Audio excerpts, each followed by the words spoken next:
సరే, విమర్శలు చేయడం అనేటువంటిది వాళ్ళకి సర్వసాధారణంగా గడిచినటువంటి 2 సంవత్సరాలుగా వాళ్ళకి ఏ వేదిక దొరికినా జగన్నామ స్మరణ అనేటువంటిది వారు చేస్తున్నటువంటిది మనందరం కూడా చూస్తూ ఉన్నాం. కానీ సాక్షాత్తు ప్రధానమంత్రి గారి ముందు కూడా అబద్ధాలు చెప్పడానికి వెనకడుగు వేయలేదు. ఇంకా దేశ ప్రధాని ముందే అబద్ధాలు చెప్పినటువంటి దానికి ధైర్యం చేసినప్పుడు ప్రజలకు ఎన్ని అబద్ధాలు చెప్తున్నారు అనేటువంటిది కొత్తగా చెప్పాల్సినటువంటి పని లేదు. అయితే భోగాపురం ఇంటర్నేషనల్ ఎయిర్పోర్ట్ ఆ నిర్మాణం కానీ దానికి కావాల్సినటువంటి అప్రూవల్స్ కానీ ఎవరి పాత్ర ఏంటి, ఎవరు దీనికి పూర్తిగా సహకరించారనేటువంటిది ప్రజలు కూడా అన్ని వాస్తవాలు కూడా తెలుసుకున్నారు. నిన్న చంద్రబాబు నాయుడు గారు మాట్లాడుతూ కొబ్బరికాయ కొట్టింది నేనే, గుమ్మడికాయ కట్టింది నేనే అంటున్నాడు. ఎస్, ఇవి రెండే మీరు చేశారు. మధ్యలో మిగిలిన పని అంతా కూడా జగన్మోహన్ రెడ్డి గారు చేశారు. కొబ్బరికాయ కొట్టడానికి, గుమ్మడికాయ కట్టడానికి ముఖ్యమంత్రి అవసరం లేదు. ఎవరైనా కట్టేస్తాడు. దారిని పోయినాడు ఎవడైనా కట్టేస్తాడు. కొట్టమంటే కొబ్బరికాయ కొట్టమంటే ఎవరైనా కొడతాడు, గుమ్మడికాయ కట్టమంటే ఎవరైనా కట్టేస్తాడు. కానీ భోగాపురం ఇంటర్నేషనల్ ఎయిర్పోర్ట్ కట్టింది మాత్రం జగన్మోహన్ రెడ్డి గారే అనేటువంటిది ప్రజలు వాస్తవాలు తెలుసుకున్నారనేటువంటి విషయాన్ని చంద్రబాబు నాయుడు గారు గుర్తుపెట్టుకోవాలి. 2019లో తెలుగుదేశం పార్టీ ప్రభుత్వం గద్దె దిగిపోయేటువంటి సమయానికి జగన్మోహన్ రెడ్డి గారు 2019లో ముఖ్యమంత్రిగా బాధ్యతలు తీసుకునేటువంటి సందర్భంలో 2700 ఎకరాలకు గాను సేకరించినటువంటి భూమి కేవలం 270 ఎకరాలు మాత్రమే. 270 నుంచి 290 ఎకరాలు మాత్రమే. అంటే నాట్ ఈవెన్ 10%. మరి 270 ఎకరాలు 290 ఎకరాలు మాత్రమే మీరు సేకరించినటువంటి భూమితో అసలు మీరు శంకుస్థాపన ఎలా చేశారు 2019లో చంద్రబాబు నాయుడు గారు? భూమి లేదు, కాంట్రాక్టర్ లేడు, జిఎంఆర్ ఇంటర్నేషనల్ ఎయిర్పోర్ట్ ఇన్కార్పొరేషన్ లేదు, ఏది లేకుండా ఫిబ్రవరి 14, 2019 చంద్రబాబు నాయుడు గారు శంకుస్థాపన ఏ ఉద్దేశంతో చేశారు? ఎవరిని మభ్యపెట్టడానికి చేశారు? ఎవరిని మోసం చేయడానికి చేశారు? ఇది వాస్తవం కాదా? భూమి లేక, కాంట్రాక్టర్ లేక, ఫైనాన్షియల్ క్లోజర్ లేక, క్లియరెన్స్లు లేక, ఏది లేకుండా చంద్రబాబు నాయుడు గారు శంకుస్థాపన చేశారు. అందుకని అన్న, కొబ్బరికాయ కొట్టడానికి మీ శిలాఫలకం ఓపెన్ చేయడానికి ఒక తాపీ మేస్త్రిని మీ చేతి కొబ్బరికాయ ఇచ్చినోడు ఉంటే చాలు. మీరు ఇటువంటి శిలాఫలకాలు ఈ రాష్ట్రంలో ఉమ్మడి ఆంధ్రప్రదేశ్లో కొన్ని వేల శిలాఫలకాలు ఉన్నాయి చంద్రబాబు నాయుడు గారు ఇలా తుప్పలు పట్టేసినవి. ఎందుకంటే ఆయనకి ఎన్నికల ముందు వారి ఎన్నికల అవసరాల కోసం ఇటువంటి శిలాఫలకాలు, కొన్ని వందల శిలాఫలకాలు ఉమ్మడి ఆంధ్రప్రదేశ్లో వేసినటువంటి సందర్భాలు చూసాం. ఈ సందర్భంలో మేము ఆ రోజు 2019లో మేము అధికారంలోకి వచ్చేటువంటి సమయానికి 130 పైచిలకు లీగల్ ఇష్యూస్ ఉన్నాయి ఆ భోగాపురం ఇంటర్నేషనల్ ల్యాండ్ ఎక్విజిషన్కి. 2020లో కోవిడ్ని ఎదుర్కొన్నాం. మే 19, 2020 జిఎంఆర్ ఇంటర్నేషనల్ ఎయిర్పోర్ట్ ఇన్కార్పొరేషన్ అనేటువంటిది 2020లో జరిగింది. దానికి తగ్గ certificate of incorporation. Certificate of incorporation ఇది డాక్యుమెంట్. మీలా వేగ్గా ఏది పడితే అది మాట్లాడి మీరు చేయకపోయినా మేమే చేసామనేటువంటి ఆ క్రెడిట్ తీసుకునేటువంటి ఉద్దేశాలు మీలా మాకు లేవు. ఇది 2020 మే నెలలో ఇన్కార్పొరేషన్ అయినటువంటి జిఎంఆర్ సంబంధించినటువంటి సర్టిఫికేట్ ఆఫ్ ఇన్కార్పొరేషన్. 2023 మేము శంకుస్థాపన చేసేటువంటి సమయానికి పూర్తిగా 2700 ఎకరాలు భూమిని సేకరించి దానికి దాదాపు 500 కోట్ల రూపాయలు ఎక్విజిషన్కి ఖర్చు పెట్టి 4 గ్రామాలు రీహాబిటేట్ చేయాల్సినటువంటి పరిస్థితి వస్తే 4 గ్రామాలని రీహాబిటేట్ చేసి స్ట్రక్చరల్ కాంపన్సేషన్ ప్రతి ఇంటికి దాదాపు 10 లక్షల రూపాయలు ఇవ్వాలనంటే 10 లక్షల రూపాయలు స్ట్రక్చరల్ కాంపన్సేషన్ ఇచ్చి రీహాబిలిటేట్ చేసినటువంటి ప్రాంతాల్లో కావాల్సినటువంటి ఇన్ఫ్రాస్ట్రక్చర్ కల్పించి దాదాపు 1000 కోట్ల రూపాయలు ల్యాండ్ ఎక్విజిషన్ కి R&R కి ఖర్చు పెట్టినటువంటి ఘనత జగన్మోహన్ రెడ్డి గారి ప్రభుత్వానికి. 2023 సమయానికి అసలు ఓవరాల్ గా GMR ఇంటర్నేషనల్ ఎయిర్పోర్ట్ కి సంబంధించినటువంటి దాంట్లో ప్రభుత్వం తాలూకు ఈక్విటీ ఏంటి? ప్రభుత్వం తాలూకు ఈక్విటీ 2200 ఎకరాల భూమిని ఆ సంస్థకి ఇవ్వడం అనేటువంటిదే ప్రభుత్వం తాలూకు ఈక్విటీ. ఇది మనం వాళ్ళకి హ్యాండ్ ఓవర్ చేస్తే మిగిలినటువంటి కన్స్ట్రక్షన్ యాక్టివిటీ అంతా కూడా ఆ పెట్టుబడి అంతా కూడా ఆ సంస్థ పెట్టుకుంటది. ప్రయాణాలు ఏదైతే కమర్షియల్ యాక్టివిటీ స్టార్ట్ అయిన తర్వాత ప్రయాణానికి ఒక ప్రయాణికుడికి ఇంత అనేటువంటిది ప్రభుత్వానికి ఆ సంస్థ చెల్లించాలనేటువంటిది అగ్రిమెంట్. సో 2200 ఎకరాలు ప్రభుత్వం వారికి హ్యాండ్ ఓవర్ చేసి వాళ్ళకి అక్కడ ఉన్నటువంటి గ్రామాల్ని రీహాబిలిటేట్ చేసి వారికి అన్ని రకాలుగా కూడా సహకరించి క్లియరెన్స్లు తీసుకుని వచ్చి సేఫ్టీ క్లియరెన్సెస్ కానీ లేకపోతే ఫైర్ కానీ ఎన్వైరన్మెంటల్ క్లియరెన్స్లు కానీ DGCAకి సంబంధించినటువంటి క్లియరెన్స్లు కానీ అన్ని కూడా క్లియరెన్స్లు కూడా 2019-24 మధ్యలోనే తీసుకుని వచ్చాం. అన్ని క్లియరెన్స్లు వచ్చిన తర్వాతే శంకుస్థాపన కార్యక్రమాన్ని మేము నిర్వహించడం జరిగింది. 2023 మే 3వ తారీఖున శంకుస్థాపన చేశాం. ఆ శంకుస్థాపన చేసినటువంటి కార్యక్రమం రోజే జగన్మోహన్ రెడ్డి గారు ఆ రోజు ముఖ్యమంత్రిగా ఈ రాష్ట్ర ప్రజలను ఉద్దేశిస్తూ మాట్లాడుతూ 2026లో ఈ ఎయిర్పోర్ట్ ని ప్రారంభిస్తాం, ఇది టైం లైన్, 2026 ఈ ఆంధ్ర రాష్ట్ర ప్రజలకి ఉత్తరాంధ్ర ప్రజలకి ఈ ప్రాజెక్ట్ ని అంకితం చేస్తామనేటువంటి మాట ఆ రోజు ఈ రాష్ట్ర ప్రజలకు ఇచ్చారు. ఇది మేం చెప్పినటువంటి మాట కాదు. ఆ నిర్మాణం చేసినటువంటి సంస్థ GMR గారు ఆ రోజు అదే వేదిక మీద నుంచి ఈ రాష్ట్ర ప్రజలకి ముఖ్యమంత్రి గారి సాక్షిగా దీన్ని 30 నెలల్లో పూర్తి చేసి రాష్ట్ర ప్రజలకు అంకితం చేస్తామనేటువంటి మాట చెప్పింది ఆ సంస్థ అధినేత GMR గారు. నేను ఒకటే అడుగుతున్నా, నిన్న వేదిక మీద ప్రాజెక్టు డెవలపర్ అయినటువంటి మన దేశానికి రాష్ట్రానికి పేరు తీసుకొచ్చినటువంటి గొప్ప పారిశ్రామికవేత్త అయినటువంటి GMR గారు ఈ ప్రాంతానికి ఉత్తరాంధ్ర ప్రాంతానికి చెందినటువంటి వ్యక్తి, ఆయనకి మాట్లాడేటువంటి అవకాశం మీరు ఎందుకు కల్పించలేదు? 5600 కోట్ల రూపాయలు పెట్టుబడి పెట్టి ఈ ప్రాంతం నుంచి దేశాన్ని వెళ్ళినటువంటి గొప్ప వ్యక్తిగా పేరుగాంచినటువంటి GMR గారు ఆ వేదిక మీద ఉంటే వారితో ఎందుకు మీరు మాట్లాడనివ్వలేదు? కేవలం వాస్తవాలు వారు మాట్లాడితే వాస్తవాలు బయటకు వస్తాయి. ఆయన నిజాలు చెప్పాల్సినటువంటి పరిస్థితి వస్తుంది. నిజాలు చెప్తే మీ తాలూకా క్రెడిట్ చోరీ ఎక్కడ బయటపడుతుంది అనేటువంటి భయంతో ఆ పెద్ద ఆయనతో మీరు మాట్లాడించేటువంటి అవకాశం కల్పించలేదు. మీ నలుగురు కలిసి జగన్మోహన్ రెడ్డి గారేమో ఎర్ర బస్సు రానటువంటి చోట ఎయిర్పోర్ట్ ఎందుకు అని అన్నారని చెప్పి తప్పుడు ప్రచారం చేస్తారా? ఇదే ఎయిర్పోర్ట్కి 15,000 ఎకరాలు కావాలని చెప్పి, తర్వాత 10,000 ఎకరాలని చెప్పి, తర్వాత 5,000 ఎకరాలని చెప్పి ఆ ప్రాంతంలో ఉన్నటువంటి ప్రజల్ని భయభ్రాంతులు చేస్తే ఆ రోజు ప్రతిపక్ష నాయకుడిగా జగన్మోహన్ రెడ్డి గారి పోరాటంలో భాగంగా ఆ రోజు భోగాపురం ప్రాంతానికి వస్తే ఆ ప్రాంతంలో ఉన్నటువంటి భూములకి ఆ భూమి ఓనర్స్ ఎవరైతే ఉన్నారో ఆ బాధితుల్లో ఉన్నటువంటి ఒక మహిళ వచ్చి మాట్లాడుతూ, సార్ ఇన్ని వేల ఎకరాల భూమి ఎందుకు, ఈ ఎర్రబస్సు రానటువంటి ప్రాంతంలో ఎయిర్పోర్ట్ ఎందుకు అనేటువంటి మాట ఆ మహిళ మాట్లాడితే, ఆ మహిళ మాట్లాడినటువంటి మాటను ఆయన కోట్ చేస్తే దాన్ని జగన్మోహన్ రెడ్డి గారు మాట్లాడారని చెప్పి తప్పుడు ప్రచారం చేసి నిస్సిగ్గుగా ఒక ప్రధానమంత్రి గారి ముందు మీరు ఈ కార్యక్రమాల్లో ఈ మాటలన్నీ మాట్లాడారు. అసలు మీలో ఎవరికన్నా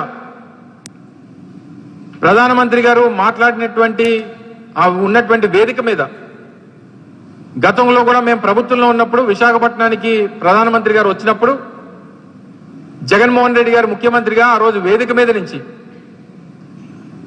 కొన్ని విషయాల్ని వారి దృష్టిలో ఉంచడం జరిగింది. ఆ రోజు మాట్లాడినప్పుడు చాలా క్లియర్ గా అది వైఎస్ఆర్ కాంగ్రెస్ పార్టీ తాలూకు విధానం, జగన్మోహన్ రెడ్డి గారి తాలూకు ఆలోచనని ఆ రోజు ఇదే ప్రధానమంత్రి గారు ముందు చెప్పడం జరిగింది. మా వైఎస్ఆర్ కాంగ్రెస్ పార్టీ విధానంలో చాలా క్లియర్ గా ఉన్నాం. అది ఆ రోజైనా ఈ రోజైనా రేపైనా మాకు రాష్ట్ర ప్రయోజనాలే తప్ప వ్యక్తిగత ఎజెండాలు లేదు, ఉండదు, ఉండబోదు అనేటువంటి విషయాన్ని ఆ రోజు జగన్మోహన్ రెడ్డి గారు ప్రధానమంత్రి గారు ముందు చెప్పడం జరిగింది. దానికి ఈ రోజు కూడా మేము కట్టుబడి ఉన్నాం. మీలా బేండమేళంలాగా నలుగురు కలిసి ఒకటే స్క్రిప్టు, నలుగురు కలిసి ఒకటే మాట, ఒకటే అబద్ధం, రాష్ట్ర ప్రయోజనాలు పక్కన పెడతాం, మోడీ గారికి భజన చేస్తాం, అబద్ధాలు ప్రజలకు చెప్తాం, జగన్మోహన్ రెడ్డి గారిని నిందిస్తాం. ఇదే మీ తాలూకా నిన్న భోగపురం ఎయిర్పోర్ట్ లో మీ వేదిక మీద మీరు మాట్లాడినటువంటి మాటలు. భోగాపురం ఇంటర్నేషనల్ ఎయిర్పోర్ట్ కి సంబంధించినటువంటి దాంట్లో మీరు చేసినటువంటిది కేవలం ఈవెంట్ మేనేజ్మెంట్ మాత్రమే. మీ తాలూకా ఫుట్ ప్రింట్స్ అనేటువంటివి ఈ ఇంటర్నేషనల్ ఎయిర్పోర్ట్ సంబంధించినటువంటి దాంట్లో మీ తాలూకా ఫుట్ ప్రింట్స్ అనేటువంటివి లేవు. మీ కాంట్రిబ్యూషన్ లేదు. మీ కాంట్రిబ్యూషన్ లేకుండా ఈరోజు మీరు క్రెడిట్ అడిగితే ప్రజలు ఇవ్వరు. మీరు భూసేకరణ లేదు, పర్మిషన్స్ క్లియరెన్స్ లేవు, ఏది చేయకుండా మా క్రెడిట్ కావాలనంటే మీకు ఈరోజు అవకాశం వచ్చింది. ప్రారంభోత్సవం చేసేటువంటి దానికి మీరు ప్రభుత్వంలో ఉన్నారు. దీన్ని ఒక పెద్ద ఈవెంట్ మేనేజ్మెంట్ కంపెనీ లాగా ఒక ఈవెంట్ గా దీన్ని మీరు ఉపయోగించుకున్నారు. దాన్ని క్రెడిట్ తీసుకునేటువంటి ప్రయత్నం చేస్తా ఉన్నారు. అవన్నీ జరగవు. మరి ఇదే భోగాపురం ఇంటర్నేషనల్ ఎయిర్పోర్ట్ తో పాటు 2019లో జనవరి మాసంలో కుప్పం ఎయిర్పోర్ట్ కి చంద్రబాబు నాయుడు గారు శంకుస్థాపన చేశారు. అదేమైపోయింది? అది ఎక్కడుంది? దానికి టికెట్లు ఎక్కడ ఇస్తున్నారు? ఈ కుప్పంలో ఎయిర్పోర్ట్ ఫ్లైట్ ల్యాండ్ ఎక్కడ అవుతుంది? ఒకసారి ప్రజలకు చెప్తే, ఒకసారి మాకు కూడా అవకాశం ఇస్తే, టికెట్ ఇస్తే మేము కూడా కుప్పంలో దిగుతాం ఒకసారి. మరి 2019లో కుప్పం ఎయిర్పోర్ట్ కూడా మీరు శంకుస్థాపన చేశారు కదా, ఏమైపోయింది చెప్పండి? ఎందుకు జరగలేదు చెప్పండి?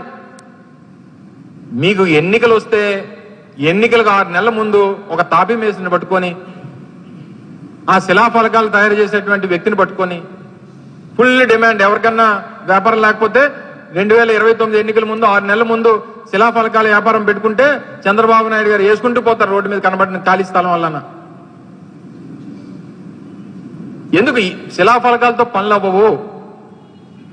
కావాల్సినటువంటి అప్రూవల్స్, కావాల్సినటువంటి భూమి, కావాల్సినటువంటి ఫైనాన్షియల్ క్లోజర్స్, కావాల్సినటువంటి కాంట్రాక్టర్స్ ని వీళ్ళేవి లేకుండా నా దగ్గర ఒక తాపి మేస్తున్నాడు, బాగా దిమ్మలు కడతాడు, దానికి పలకలు బాగా పెడతాడని అంటే, ఇదే మీరు 17 సంవత్సరాలు ముఖ్యమంత్రిగా మీరు చేసింది ఇదే. అసలు ఉత్తరాంధ్ర ప్రాంతంలో మీ తాలూకా ముద్ర ఏంటి? మేము ఆయన 15 సంవత్సరాల గతంలో ముఖ్యమంత్రిగా, ఇప్పుడు 2 సంవత్సరాల ముఖ్యమంత్రిగా, మీ 17 ఏళ్లలో ఉత్తరాంధ్ర ప్రాంతానికి నేను చేసినటువంటి గొప్ప కార్యక్రమాలు ఇవి అని చెప్పి ఒకటి చెప్పానండి చంద్రబాబు నాయుడు గారిని. జగన్మోహన్ రెడ్డి గారు 5 ఏళ్ల ముఖ్యమంత్రిగా 2 ఏళ్లు కోవిడ్ తో పోరాటం చేసి 5 ఏళ్లలో ఉత్తరాంధ్ర ప్రాంతంలో అనేక ప్రాజెక్టులు తీసుకుని వచ్చి ఈరోజు జగన్మోహన్ రెడ్డి గారు గడిచినటువంటి 5 సంవత్సరాల్లో ఉత్తరాంధ్రకి ఏం చేశారంటే 10 కార్యక్రమాలు చెప్పగలను. స్టార్టింగ్ ఫ్రమ్ ఉద్దానం నుంచి, ఉద్దానంలో కిడ్నీ రీసెర్చ్ సెంటర్ ని నిర్మించాం. ఆ ప్రాంతంలో ఉన్నటువంటి అనేక గ్రామాలకి వాటర్ ప్రాజెక్ట్ కావాలంటే 750 కోట్ల రూపాయలు పెట్టి ఉద్దానం వాటర్ ప్రాజెక్ట్ నిర్మించాం. మూలపేట పోర్ట్ నిర్మించాం. ఫిషింగ్ హార్బర్ ని నిర్మించాం. Bhogapuram international airport, Vizianagaram medical college, Parvathipuram medical college, Kurupam tribal engineering college, సాలూరులో central tribal university, Paderu medical college, Narsipatnam medical college, tourism develop చేయాలనేటువంటి ఉద్దేశంతో ఒబ్రాయ్ లాంటి సంస్థలకి ఈరోజు ఒబ్రాయ్ రిసార్ట్స్ కడతా ఉందంటే ఆ రోజు జగన్మోహన్ రెడ్డి గారి ఆలోచనతో జరుగుతున్నటువంటి కార్యక్రమాలు. ఈ ప్రాంతంలో బీచ్ ఐటీ డెస్టినేషన్ గా ఐటీ ప్రాజెక్ట్స్ తీసుకురావాలని చెప్పి ఉద్దేశంతో ఇన్ఫోసిస్ లాంటి సంస్థలను తీసుకుని వచ్చాం. అదాని డేటా సెంటర్ ని తీసుకుని వచ్చినటువంటి ఘనత జగన్మోహన్ రెడ్డి గారు. ఇన్ని ప్రాజెక్టులు జగన్మోహన్ రెడ్డి గారి హయాంలో జరిగితే చంద్రబాబు నాయుడు గారు 17 సంవత్సరాలు ముఖ్యమంత్రిగా ఉత్తరాంధ్రకి ఏం చేశారంటే శూన్యం. కేవలం ఓట్ బ్యాంక్ గా మాత్రమే ఉత్తరాంధ్ర ప్రాంతాన్ని వాడుకున్నారు. చివరికి ఏంటి మీ తాలూకా ఘనత ఎందులోనంటే 13,000 మంది మహిళలను తీసుకుని వచ్చి డాన్స్ ఆడిచ్చాం, దానికి గిన్నీస్ బుక్ రికార్డు వచ్చిందని చెప్పి చెప్తాడు. మొన్న ఎప్పుడో యోగాంధ్ర చేశాం, 3 లక్షల మంది 2.5 లక్షల మంది యోగాంధ్రలో పాల్గొన్నారు, సూర్య నమస్కారాలు చేశారు, దానికి గిన్నీస్ బుక్ వచ్చిందని అంటారు. అసలు వీటన్నిటి కాదు, ఈ ప్రపంచంలో ఇంత పెద్ద ఎత్తున అబద్ధాలు చెప్పేటువంటి నాయకుడు ఒక రాష్ట్రంలో ఒక దేశంలో ఉన్నాడని అంటే ఆ చంద్రబాబు నాయుడు గారు అని చెప్పి దానికి ఇవ్వాలి గిన్నీస్ బుక్ చంద్రబాబు నాయుడు గారికి. ఒక ముఖ్యమంత్రి రియల్ ఎస్టేట్ ప్రాజెక్ట్ చేయొచ్చు అని చెప్పి 1,00,000 ఎకరాలు సేకరించి ఒక క్యాపిటల్ పేరుతో రియల్ ఎస్టేట్ ప్రాజెక్ట్ చేస్తున్నాడు అనేటువంటి వ్యక్తి ఈ దేశంలో ప్రపంచంలో ఎవరు లేరు, ఒక చంద్రబాబు నాయుడు గారు తప్పితే అనేటువంటి ఉద్దేశంతో చంద్రబాబు నాయుడు గారు గిన్నీస్ బుక్ ఇవ్వాలి. అని ఈ గిన్నీస్ బుక్లు, ఈ రెడ్ బుక్లు లాస్ట్ 2.5 సంవత్సరాల నుంచి అయితే రెడ్ బుక్ లేకపోతే గిన్నీస్ బుక్. అంబేద్కర్ గారు రచించినటువంటి రాజ్యాంగం, ఆ కాన్స్టిట్యూషన్ అనేటువంటిది లేదు అసలు ఈ రాష్ట్రం. ఒక్క నిజం చెప్పినటువంటి సందర్భం లేదు చంద్రబాబు నాయుడు గారు. పూర్తిగా అబద్ధాల మీద బ్రతికేద్దాం, ఈవెంట్ మేనేజ్ మీద బ్రతికేద్దాం, పబ్లిసిటీ మీద బ్రతుకుదాం, ప్రజలకు మంచి చేసినా చేయకపోయినా మనం చేయకపోయినా మంచి చేశామని చెప్పేటువంటి 4 పేపర్లు ఉన్నాయి, 3 ఛానల్స్ ఉన్నాయి, అవి ఉన్నంత వరకు మనకేం డోకా లేదు అనేటువంటి అభిప్రాయంతో ఈరోజు చంద్రబాబు నాయుడు గారి తాలూకా వ్యవస్థ అంతా కూడా నడుస్తూ ఉంది. ఈ 2.5 సంవత్సరాల్లో ఏం మిగిలింది ఈ రాష్ట్రానికంటే చంద్రబాబు నాయుడు గారి రెడ్ బుక్, చంద్రబాబు నాయుడు గారి గిన్నీస్ బుక్, చంద్రబాబు నాయుడు గారి ఫేస్బుక్. ఇంతకు మించి ఈ రాష్ట్రానికి ఈ 2.5 సంవత్సరాల్లో ఏమీ లేదు. 99 పైసలకి భూములు అన్నాడు. సొంత ఇంట్లో వ్యక్తి విశాఖపట్నంలో 5,000 కోట్ల రూపాయల భూమిని కబ్జా చేస్తే ప్రభుత్వం స్పందించదు, తిరిగి వెనకేసుకొచ్చేటువంటి కార్యక్రమం చేస్తుంది. అనకాపల్లిలో పంచదారలో భూముల్ని దోపిడీ చేసి గ్రావెల్ తవ్వుకొని పోతే కోట్లాది రూపాయలు అక్కడ ధ్వంసం చేస్తే, పురాతనమైనటువంటి ఆలయాలకి నష్టం కలిగిస్తే అక్కడ ఒక ఏడీ మైన్స్ నో, ఒక ఎంఆర్ఓనో, ఒక విఆర్ఓనో, ఒక ఆర్డీఓనో సస్పెండ్ చేసి చేతులు దులుపుకునేటువంటి కార్యక్రమం చేస్తారు. సో ఉత్తరాంధ్రకి గుండు కొట్టి ఈ ప్రాంతాన్ని ఓట్ బ్యాంక్ గా వాడుకొని ఎవరో చేసినటువంటి పనికి క్రెడిట్ తీసుకునేటువంటి కార్యక్రమం మాత్రమే చంద్రబాబు నాయుడు గారు చేస్తా ఉన్నారనేటువంటి విషయాన్ని ప్రజలు గమనించాలని, ఎట్టి పరిస్థితుల్లో భోగాపురం ఇంటర్నేషనల్ ఎయిర్పోర్ట్ అనేటువంటిది ఈ ప్రాంతానికి రావడానికి పూర్తిగా కృషి చేసింది, ఆ క్రెడిట్ ఇవ్వాల్సింది కేవలం జగన్మోహన్ రెడ్డి గారికి మాత్రమే అనేటువంటి విషయాన్ని గమనించమని, ఆ రోజు భోగాపురం ఇంటర్నేషనల్ ఎయిర్పోర్ట్ నిర్మాణంతో పాటు సైమల్టేనియస్ గా ఇన్ఫ్రాస్ట్రక్చర్ కూడా ఇవ్వాలి, విశాఖపట్నం నుంచి ఒక డెడికేటెడ్ కారిడార్ ని దాదాపు 55 కిలోమీటర్లు విశాఖపట్నం నుంచి భోగాపురం ఇంటర్నేషనల్ ఎయిర్పోర్ట్ వరకు దాదాపు 200 అడుగుల రోడ్డుని నిర్మించాలి. ఆ రోజు విశాఖపట్నంలో జరిగినటువంటి గ్లోబల్ ఇన్వెస్టర్ సమిట్ లో నితిన్ గడ్కరీ గారు ముఖ్య అతిథిగా వస్తే ఆ వేదిక మీద లేఖ ఇచ్చి వారితో అనౌన్స్ చేపించి 6,300 కోట్ల రూపాయలు రోడ్డు నిర్మించాలని చెప్పి వారిని రిక్వెస్ట్ చేస్తే వారు ప్రకటిస్తే దానికి మాస్టర్ ప్లాన్ తయారు చేసి డిపిఆర్ తయారు చేస్తే ఈ ప్రభుత్వం వచ్చిన తర్వాత క్యాన్సిల్ చేస్తే ఈ రోజు ప్రజలు అడుగుతా ఉన్నారు భోగాపురం దారేదని. విశాఖపట్నం నుంచి ఈ రోజు భోగాపురం ఎయిర్పోర్ట్ కి వెళ్లాలంటే 1:40 నిమిషాల నుంచి 2 గంటల సమయం పడతా ఉంది. ఇప్పుడే గాజువాకలో ఒక కార్యక్రమానికి వెళ్ళి వస్తా ఉంటే ఆ గాజువాకలో ఉన్నటువంటి స్టీల్ ప్లాంట్ అధికారులు అడుగుతా ఉన్నారు, సార్ మేము భోగాపురం ఎయిర్పోర్ట్ వెళ్ళాలంటే ఎలాగెళ్ళాలి తెలియనటువంటి పరిస్థితులు ఉన్నాయి సార్ అని. ఆ రోజు రాజశేఖర రెడ్డి గారు శంషాబాద్ ఎయిర్పోర్ట్ నిర్మాణం జరుగుతున్నప్పుడు సైమల్టేనియస్ గా రింగ్ రోడ్ నిర్మాణం కూడా చేశారు. ఎందుకంటే యాక్సిస్ అనేటువంటిది అవుట్స్కర్ట్స్ కి మనం ఎయిర్పోర్ట్ తీసుకెళ్తున్నప్పుడు యాక్సిస్ ఇవ్వకపోతే ప్రజలు ఇబ్బందులు పడతారు, ఇక్కట్లు పడతారు అని చెప్పి ఉద్దేశంతో ఆ రోజు శంషాబాద్ కి అవుటర్ రింగ్ రోడ్ ని ఒక డెడికేటెడ్ కారిడార్ గా ఇచ్చి సైమల్టేనియస్ గా పివి నరసింహరావు ఎక్స్ప్రెస్ వేని ఎలివేటెడ్ కారిడార్ ని నిర్మిస్తే ఈరోజు ఆ ప్రాంతం అంతా కూడా అభివృద్ధి చెందింది. ఈరోజు అడిగితేనేమో ఇక్కడ సొంటెం రోడ్ డెవలప్ చేస్తున్నాం, వేపకుంట రోడ్ డెవలప్ చేస్తున్నాం, లేకపోతే నేరెళ్ళవలస రోడ్ డెవలప్ చేస్తున్నాం. డెడికేటెడ్ కారిడార్ ఏది? అవన్నీ ఎగ్జిస్టింగ్ రోడ్స్, అవి ఎగ్జిస్టింగ్ మాస్టర్ ప్లాన్ లో గడిచినటువంటి 10 సంవత్సరాల నుంచి ఉన్నటువంటి రోడ్స్ అవి. దాన్ని మీరు భోగాపురంకి, వేపకుండ నుంచి పెనగాడు వెళ్ళినటువంటి దానికి భోగాపురం వెళ్ళడానికి ఏం సంబంధం? అది ఎప్పటి నుంచో ఉన్నటువంటి ప్రపోజ్డ్ మాస్టర్ ప్లాన్ రోడ్ అది. దాన్ని కూడా మీరు భోగాపురంకి లింక్ చేస్తా ఉన్నారు. నిన్న ఎక్కడో టారిఫ్లు చూసాం, విశాఖపట్నం నుంచి భోగాపురం వెళ్ళడానికంటే ట్యాక్సీ రేట్ ఫిక్స్ చేశారు 4,000 రూపాయలని. అదే భోగాపురం ఎయిర్పోర్ట్ నుంచి హైదరాబాద్ వెళ్ళాలంటే 4,000 రూపాయలు ఫ్లైట్ టికెట్, వైజాగ్ నుంచి భోగాపురం వెళ్ళడానికి 4,000 రూపాయలు ట్యాక్సీ. అంటే సామాన్యుడు ఎవరో తిరగక్కర్లేదా? మీరు, మీ కొడుకు, మీ పార్ట్నర్స్, అలాగే మీ మంత్రులు స్పెషల్ ఫ్లైట్ లో తిరుగుతారు, మీకేం పర్వాలేదు.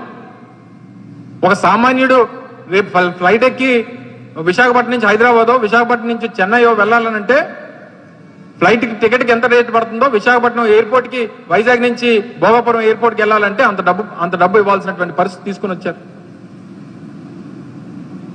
సో దీని అన్నిటి ఇష్యూస్ ని మీరు అడ్రస్ చేయకుండా, డెడికేటెడ్ రోడ్ లేదు, కావాల్సినటువంటి వాటర్ ని ఆ రోజు విజయనగరం రిజర్వాయర్ నుంచి అలొకేట్ చేస్తే దానికి సమాధానం లేదు. అసలు మీరు 2024 నుంచి 26 మధ్యలో, ఇప్పుడు నిన్న ఓపెనింగ్ అయినంత వరకు జిఎంఆర్ ఎయిర్పోర్ట్ కి సంబంధించి సెంట్రల్ గవర్నమెంట్ డీజీసీఏ ఈ కమర్షియల్ ఆపరేషన్స్ కావాల్సినటువంటి అప్రూవల్ తప్పితే మీరు ఇచ్చింది ఏంటి చెప్పండి, మీరు చేసింది ఏంటి చెప్పండి. సో ఇవన్నీ కూడా మీరు చేయనటువంటి పనిని చేసినట్టుగా చూపించి, మీ చంద్రబాబు నాయుడు గారి గొప్పతనం ఏంటంటే ఎవరికో పుట్టినటువంటి బిడ్డకి ఇంత ఘనంగా బారసాలు చేయడం అనేటువంటిది మీకు వెనతో పెట్టినటువంటి విద్య. సో దీంట్లో మీరు ఘనత సాధించారు. సో ఆ ఈవెంట్ మేనేజ్మెంట్ లో మిమ్మల్ని కొట్టేవాళ్ళు లేడు, మీకంతా బాగా ఈవెంట్ మేనేజ్మెంట్ ఎవరు చేయలేడు. అది యోగాంధ్ర కానివ్వండి, అది దింసా డ్యాన్స్ కానివ్వండి, లేకపోతే మీలా అబద్ధాలు చెప్పడం కానివ్వండి, లేదా మీలా భూములు దోచుకోవడం కానివ్వండి. ఈ ఈవెంట్ మేనేజ్మెంట్ ప్రక్రియలో మీకు గిన్నీస్ బుక్ రికార్డ్ ఇవ్వాలనేటువంటిది నేను వ్యక్తిగతంగా వారిని కోరుతా ఉన్నా. డెఫినెట్ గా ఇప్పటికన్నా ఈ అబద్ధాలు, ఈ తప్పుడు ప్రచారాలు జగన్మోహన్ రెడ్డి గారి మీద పడేయడం ఇది మానేసుకొని ప్రజలకి సౌకర్యార్థం ఏం చేయాలనేటువంటి దాని మీద దృష్టి పెట్టాలని చెప్పి ఈ సందర్భంగా మరొకసారి కోరుతా ఉన్నా. Thank you.